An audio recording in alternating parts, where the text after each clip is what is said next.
అరుపెరుం జ్యోతి వందనం. ఆత్మ సోదరి సోదరులకు, ఆత్మ బంధువులకు ఆత్మ నమస్కారం. ఇప్పుడు మన భారతదేశంలో మనకి కంటి ముందర మన గ్రామాల్లో కానీ తరచూ వినేటువంటి విషయము ఈ తాగుడుకు బానిసైనటువంటి కుటుంబాల్లో చాలా వరకు ఈ తాగుడుకి బానిసయ్యి, వ్యసనానికి బానిసయ్యి ఎన్నో ఇప్పుడు రోడ్ల మీద జరిగేటువంటి యాక్సిడెంట్లు కానీ, కుటుంబ సమస్యలు కానీ ఇవన్నీ దేని నుంచి ఏర్పడతా ఉంది అంటే 70% చూడండి తాగడం వల్లనే యువత అంతా కూడా చెడిపోతూ ఉంది. యువత అంతా కూడా పెడదోవ పడతా ఉండారంటే ఈ తాగుడే. ఈ తాగుడు మాన్పించడం చాలా కష్టం. ఎందుకంటే ఒక మంచి అలవాటుని నేర్చుకోవాలంటే చాలా కష్టం. చెడ్డ అలవాటుని ఈజీగా నేర్చుకోవచ్చును. కాబట్టి చెడ్డ అలవాటుని అంతా కూడా మనం చేసేటువంటి సాంగత్యం నుండి ఏర్పడేవండి ఇవన్నీ. మనం ఎటువంటి సాంగత్యంలో అయితే ఉంటామో అటువంటి వారి నుంచి మనం పొందేది. చాలామంది చేస్తూ ఉంటారు చూడండి ఈ తప్పులు చేయకండి.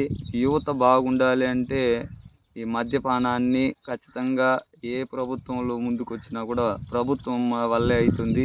అన్నీ టోటల్గా భారతదేశం మొత్తం కానీ బ్యాన్ చేసేస్తే ఈ వ్యసనాలకి ఎవరు లోను గారు? పెద్ద పెద్ద కోటీశ్వరులు కూడా దీని నుండి లక్షల కోట్లు సంపాదిస్తూ ఉన్నారు. కానీ పేదోడు కిల్లా మునిగిపోతూ ఉన్నాడు. ఈ పేదోడిని అనుసరించేవాడు లేదు, ధర్మం చెప్పేవాడు లేదు. మీకు అందరూ ఇవన్నీ విషయాలు తెలిసిందే. కానీ ఎదురు తిరిగి మాట్లాడేవాడు లేదు. ఎదురు తిరిగి మాట్లాడితే వాడిని పాడు చేసేస్తాడు. ఈ వ్యసనం కానీ లేకుండా పోతే ప్రతి కుటుంబం కూడా ఆనందమయంతో ఉంటుంది. మీరంతా చక్కగా ఆలోచించి తాగేటువంటి మహానుభావులు ఎవరైనా ఉంటే దయచేసి మానుకుని మీ వ్యసనాలకి అన్నిటికి కూడా దూరం పెట్టండి. ఎందుకంటే భగవంతుడు మీ దేహం అందు ఉన్నాడు పరిపూర్ణంగా. అందరూ చెప్పే విషయమే మేము చెప్తా ఉన్నాము. భగవంతుడు మీ అందు ఉన్నాడు కాబట్టి దాన్ని పూర్తిగా తెలుసుకుని నీవెవరో నీకు తెలుసుకోవాలంటే దీంట్లో నేను తాగేస్తే ఇంకో మనిషి బయట వస్తాడంటారు చూశారు కదా.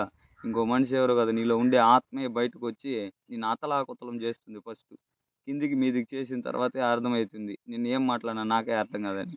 భగవంతుడు కూడా అంతే. ఏదో ఒక రూపంలో శరీరంలోకి వెళ్ళి ఆ శరీరాన్ని దుగ్గు చేసేంత వరకు ఇట్లనే ఆకస్మిక మరణం ఇవన్నీ ఈ భూ పైన వీడు ఉండడం వల్ల పొరపాటు జరుగుతుంది. వీడిని తీసుకెళ్ళిపోదామని వాడు చేయకపోయినా ఈ యొక్క ప్రకృతి యొక్క ధర్మం ప్రకారమే వెళ్ళిపోతూ ఉంటారు చూడండి. ఈరోజు రోడ్ల మీద యాక్సిడెంట్లు జరిగి లక్షలు దారిపోస్తున్నారు పేదవాళ్ళంతా. బాగా డబ్బు ఉండే వాళ్ళేమో ఎక్కడో పెద్ద పెద్ద పబ్బుల్లో తాగి అక్కడ వాళ్ళు వ్యసనాలకు పాడయ్యి డ్రగ్స్ అని వాళ్ళు అట్లా మారిపోతూ ఉన్నారు. పేదవాళ్ళు చిన్న కూలీ చేసుకునే వాళ్ళు ఇక్కడ తాగి ఇక్కడ వ్యసనాలకు ఇదయ్యి యాక్సిడెంట్లు, కుటుంబ కలహాలు ఈ విధంగా ఎన్ని రకాలైనటువంటి సమస్యలు జరుగుతుందో చూడండి ఒక వస్తువు కోసం. ఈ ధూమపానము మీరు అంతా తరచూ ఇవన్నీ వినేవే.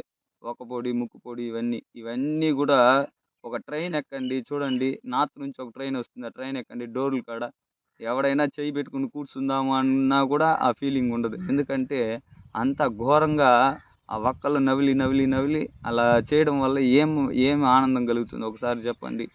ఒకసారి ఆలోచించి ఇటువంటి వ్యసనాలకి నేను చెప్పేది పూర్తిగా ఏమరంటే మీ పిల్లలు తల్లిదండ్రులకు చెప్తాను. మీ పిల్లలు ఎవరైనా ఇటువంటి వ్యసనాలకి బానిసై ఉంటే వారిని క్రమశిక్షణగా వాళ్ళని మాన్పించేటువంటి ప్రయత్నం కానీ వాళ్ళకి ఆత్మబోధ తప్పితే వేరేది ఏది లేదండి.